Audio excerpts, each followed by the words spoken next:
Hello and welcome back to Workshop Wednesday. I'm Chelsea Busmeyer. Thanks for joining me today in my workshop.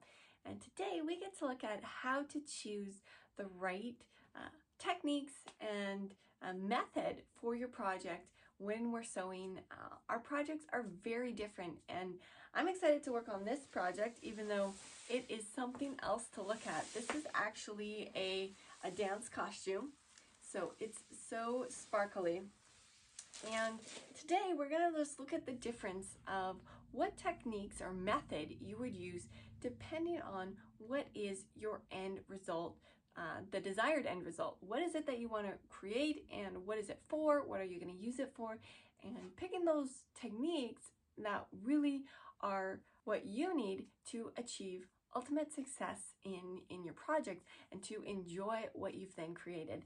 What I love most about sewing is the endless possibilities, and that when we really do create garments and projects that are specific and ideal for our uses, they do get a lot of use. So we don't need as many items if what we have actually works well, because we will want to use them and we will want to go back to them. So this is actually a dance costume for a friend. She does ballroom dancing. So this is a long dress, and it has been altered a few times already. So there's all sorts of different bits on the inside, and what we get to look at today is dropping the back, as it has quite a few little tears on it. So what's happened here is that they've extended the lining and they've added a little stretchy bits of lining, and the overlay is a woven material. It's a very thin chiffon, and it's kind of torn in a lot of different places and been repaired. And when they expanded the lining by adding these stretchy bits, actually I believe the whole lining, most of the lining is actually a stretchy fabric here. The fabric on the lining will stretch more than the outer material, since the outer material is just a woven with zero stretch to it. So really the whole strain and weight of the garment is carried by this thin overlay. So I'm really not surprised that it's ripped. Combining knits and wovens together is something that I was actually just talking about with my Fitting Fashion private students in our last class together, and I love to do this. There are definitely places and different garments that you might want to actually do that with, and I especially love using a knit lining when I'm looking for something that's going to add a lot of comfort and something that's not going to need a lot of seams or shape to it, but the outer material does need to be able to support itself, and in this case the fabric just hasn't really been able to support itself. So let's look at what we actually get to do to just tweak this dress and adjust it up so that my friend here can wear it again for her show. Now, the first thing to know about this piece is because it's a show garment rather than a garment for a regular wardrobe, there's different things that are important for the end result.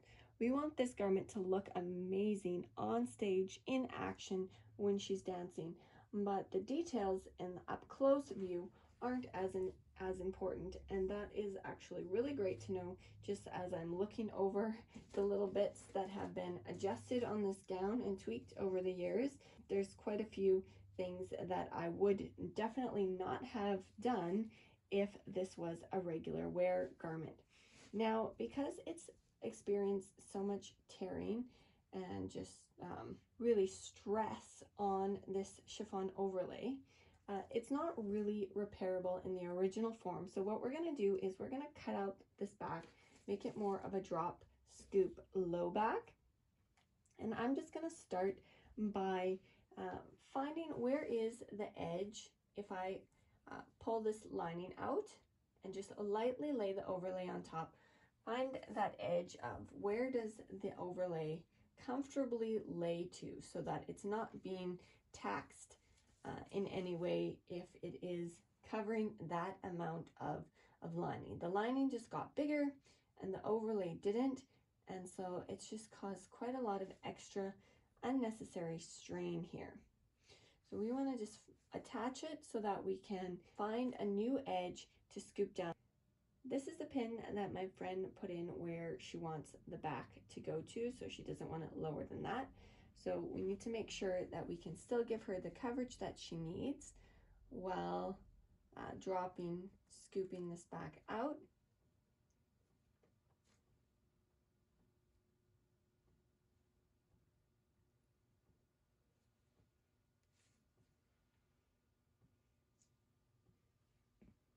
Before we cut out the new scoop, I'm just going to detach the straps. As you can see here, with the amount that I do need to cut out, it's kind of going to be a bit of an S-curve if I went up to the original strap attachment. So I'm just going to remove the strap, and then we can cut our new back shape and reattach the strap after the fact. Next, I'm going to lay these pieces together, both the right and the left half of the back. And I'm just going to use my pins on this one side where my edge is for my chiffon overlay to kind of mark and connect the two of them. And then I can flip it over and see how do the pins compare with the pins on the other side. And then I can choose what is going to be my actual new shape, something that's going to work with both sides. I'm just going to go down and attach this all the way, really making sure that I'm staying symmetrical with my zipper. I'm just going to zip it up to that marking, so now I'm nice and square where I start the back.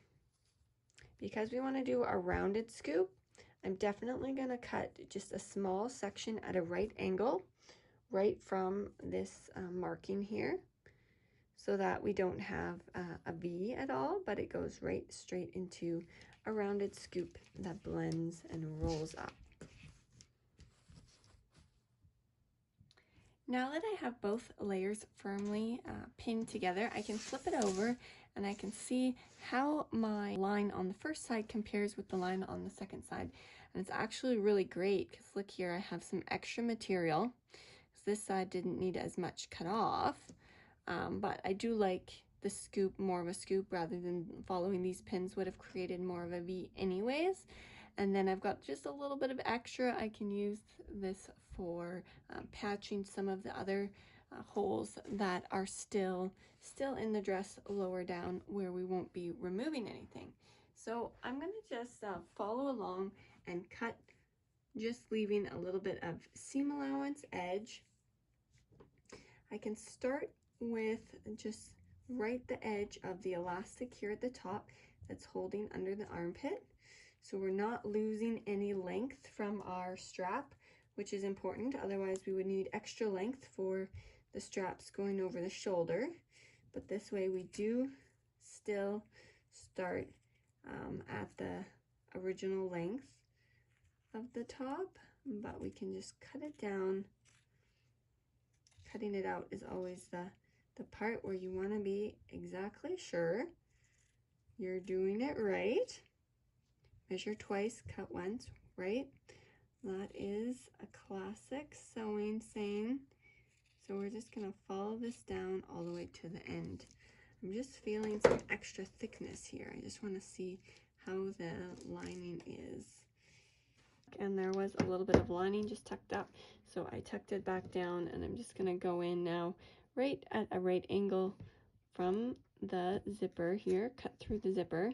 So I'm just going to shorten the zipper by folding it over and adding a really nice and strong hook and eye, since this is a dance costume and I want to make sure that the zipper is supported. We are removing kind of the zipper stop by leaving the zipper in and not dropping the zipper down. But if we do have a secure attachment above the zipper, so there isn't a lot of strain on the zipper, it won't need that zipper stop and it will be just fine. So attach there. Here we go. Now we have our new shape, and I'm going to just cut a bias band out of this silver Larex material. So this is pretty shiny and out there, but this is going to be perfect for just matching with the beading and creating a little bit more stability. Because for this gown, being that it is going to be in action and in movement, we want to make sure that this edge is supported and stabilized. So I don't just want to hem it as is. I want to add a little bit of extra stability. And since we are cut on a curve here, I do need to cut it bias, so cross the grain so that it does have the stretch and mobility.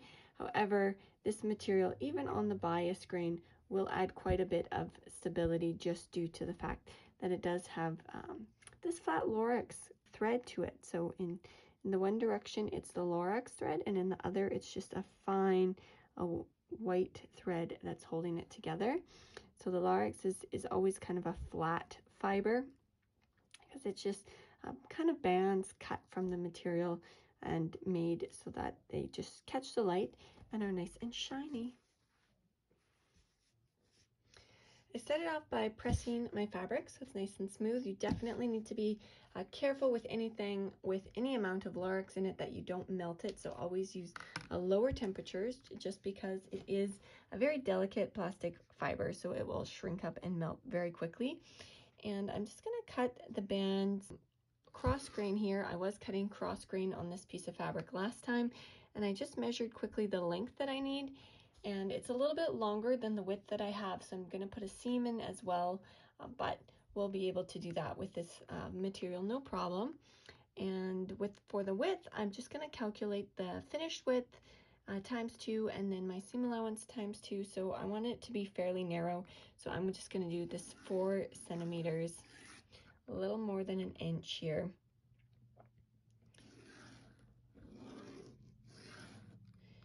For my measurements, and I'm going to cut out 3 since I need that little bit longer. I need about 2 inches longer than what I have. So I'm also going to put that seam more up on the side as it goes up to the armpit, just so that that transition of the seam of where the band comes together isn't happening right at the bottom or in the curve. In the curve is where I'll need to be molding this and shaping just around the contour of the scoop, and the bias cut or bias tape works well for that, but I don't want to have unnecessary kind of bulk or seam thickness right where I need to do the shape, so it will be more disguised, more hidden from the eye, as well as more of just a softer or easier place to put that seam if I put it on one of the straightaways. So here we go. I'm just going to cut them out, and then we'll get this piece together. Now, when you're attaching any type of bias tape together, it's always best to do it in a diagonal as well. That way you don't have as much of the bulk all in one spot, and it still has flexibility and mobility, and it will blend just in your project better if you attach them exactly at an angle. So the seam is actually running straight in the grain of how the threads interweave with each other, and then the band itself is on that 45-degree angle. So we want these edges to line up like this is how we'll stitch them together. So I'm going to just do that first, and whatever seam allowance width, that is how much you need to have hanging over. So when we're stitching the 2 layers together, we want our stitch line to run right at the bottom of the V of wherever you place it. So if you want a wider seam allowance, they need to slide in longer, and if you want a narrow seam allowance, and I'm just going to do a narrow seam allowance here, I just want them to be, the seam allowance itself to just be wide enough to have a secure hold, but not have any extra bulk on the inside. And I'm just going to run straight across the bottom here to connect the 2.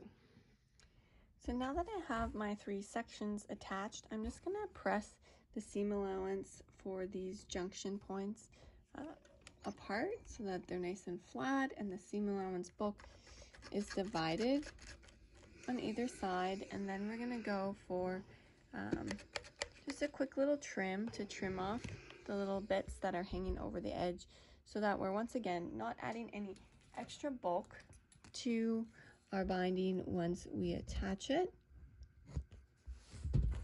There we go. And once those seam allowances are prepped, I'm just going to go ahead and start shaping this binding. I like to just fold in both edges and press it this way first. And I'm just going to press this binding by hand. I do have a little tool that helps fold over bindings, but I want to be really precise with this one, so I'm gonna just press it by hand and make sure that I do have it exactly the way that I want it to be. Whew, this shiny fabric is hard to look at. Now that I've pressed the seam allowance, folding it in all the way along the entire length of my bias tape here, or my bias band, I'm going to fold it in half and finalize the size. Now, because I know when I attach this to the garment, I'm just going to stitch through both layers, fold it over the edge and stitch through both layers at the same time. I'm going to have one side just slightly longer. So this is going to be the back side, the longer side, and I'm just going to press it like this so that when I'm stitching on the front and I'm being really clear and precise with my stitching, I know I'm still going to catch that back edge. It's not going to look quite as beautiful just because the stitching is going to be slightly farther in, but it's still going to be closed well, as the raw edge from the seam allowance will be still nestled in between on both the bias band and on the dress. But this just allows me to ensure that I do catch that edge, because there's nothing worse than closing a bias binding and then finding that you didn't catch it along the whole edge and having to go back and fix those spots. So this is just something that I like to do with my bias binding, is just when I press that final side, just make sure that the bottom edge is just a tiny bit longer so that it's easier to catch consistently along the whole length of your seam.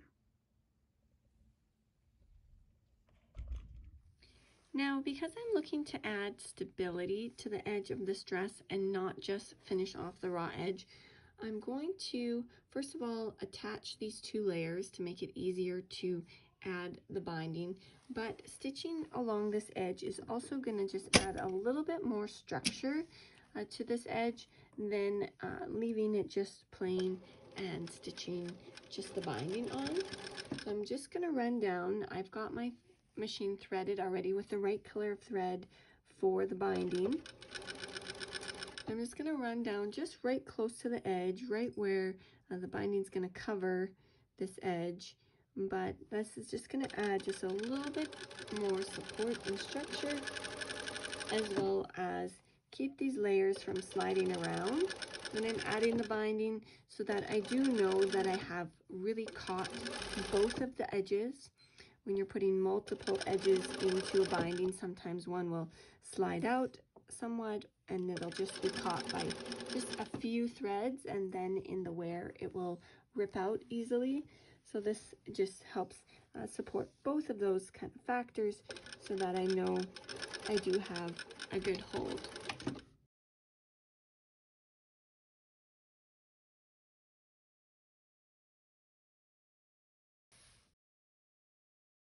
Here we go, I've got the first side attached, and you can see here the seam allowance from where the band attaches, and it's just super nice and smooth.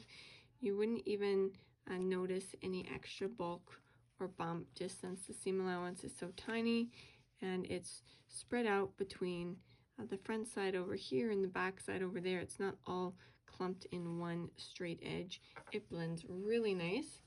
And I just extended my stitching so that I could have a little bit of extra bias tape to fold down and just have a little extra room to work with, so that I have just some flexibility with how I attach the strap. I'm not exactly sure how I'm going to go about attaching this strap yet. What I want to be clear of here is, first of all, that I've attached it without twisting it, and that I'm not kind of causing any extra bulk, unnecessary bulk, and I also want to make sure that there's nothing pokey. Sometimes the Lorex edges can be a little bit pokey if there's like raw edge exposed, or depending on how this beading is done, I want to make sure that it's attached well without adding any kind of discomfort points. So we'll take a look at that in a little bit. But I'm going to just go back here and do the second side, Now the second side, I'm going to start at the top and come down to the zipper here, because I do want to make sure that the second side of the zipper is super square with the first, so that my bias tape is ending right at the exact same spot, and we have a nice square edge at the bottom of this scoop. So here we are, the home stretch of the second side. I'm approaching the zipper, and I know that my silver band on the other side starts exactly where this thread or the stitching ends. So I know that that's exactly the height that I need it to be at. So I'm just gonna fold in my edge here of the bias binding so that it's nice and clean. Fold it up nice and square. Fold it over, and I'm going to let this binding actually hang off just a couple of millimeters. So like 1/8 of an inch maximum if you work in inches. Just a tiny little bit, so that when I do put the hook and eye on this dress and it's holding those edges together, even with the zipper pull, I'm going to have enough silver that the edges of the silver are going to meet nicely at the bottom.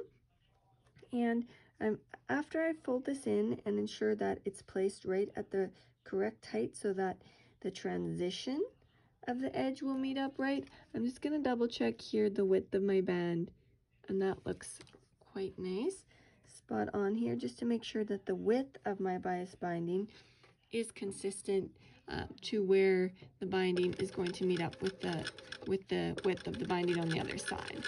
So we're just going to approach this edge, and it's folded up enough that I don't really need to close up the end. I'm just going to leave it open because I don't want any stitching there, and it's nice and clean here. So here we go. Now we have the zipper. We're going to just zip this up. Okay, here we go. When we attach the hook and eye so that we can hook this end together, you can see that the edges will be nice and square, both where it crosses over on the dress and where it will cross over on her body. For the zipper itself, I've just folded over the edge, tucked under the teeth, and then folded it over. It is kind of a mess in here.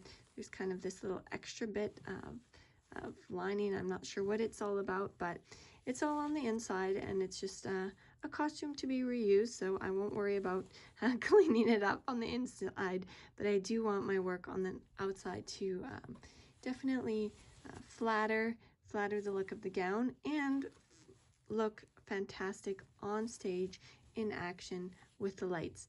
So I'm going to get the little hook and eye sewn on here, and then I was just looking at the end here with the strap. I'm just going to leave a little extra inch of bias binding on the top here. I'm going to fold it over and tuck it in, so again it's not itchy.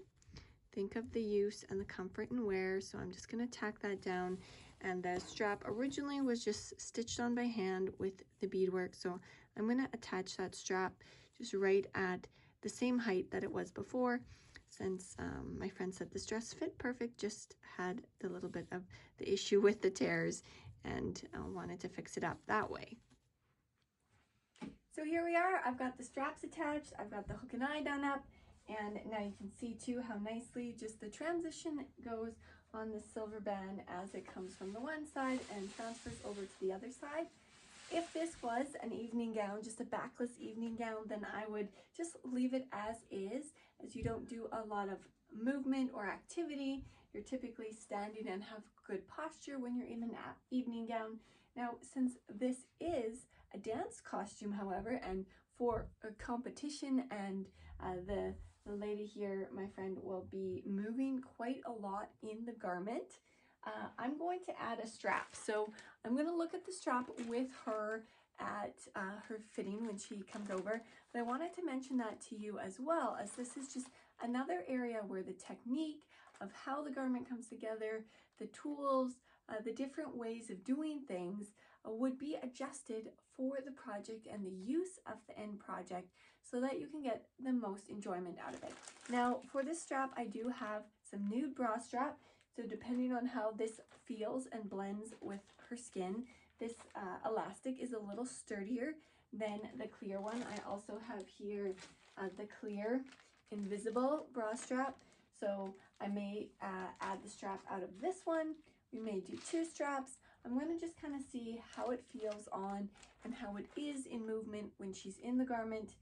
And we'll see with this strap, we'll most likely need to just stitch it on one side and then have a little hook fastener on the other one, just because this one doesn't have the same amount of give to it. With this one, it's a little bit sturdier, again, because it does have the fabric kind of construction along with the elastan, and I can more easily sew through it multiple times without it becoming perforated. With the elastic straps, you always need to sew them on well enough that it stays in place, but not so much that you're perforating it and causing it to want to tear where it's attached. And this elastic is also much stretchier, so it might be stretchy enough to get in and out of the garment just by attaching it and hand stitching it on both sides. And the security feeling would be a little bit different in both. Obviously with this one, you wouldn't have to worry about it breaking, but being that it's stretchier, it's not going to have the same amount of pull and tug that the other one will have. So balancing out what is it that I need for comfort and for the use of the garment will help you decide, as well as in this case, simply what it looks like, if this nude color matches her skin well enough, or if it shows up too much, or if that one blends better.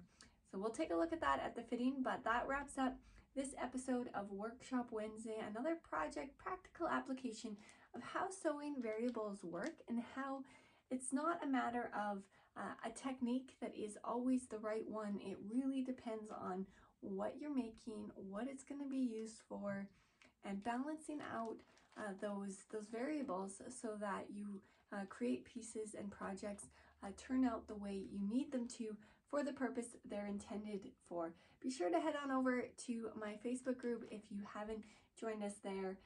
It's a little bit more of a community as we can interact with each other. And of course, you can always sign up for my mailing list as well if you want to stay more connected and in kind of the inner circle, want to connect with me personally, find out about all of the classes and the things, events that I offer throughout the year. Then you can either do that on my Facebook group as well, or I'll just put the link in this video as well for one of my free patterns, and then when you sign up for that, you'll be automatically added to the mailing list there too. Until next week, take care and happy sewing.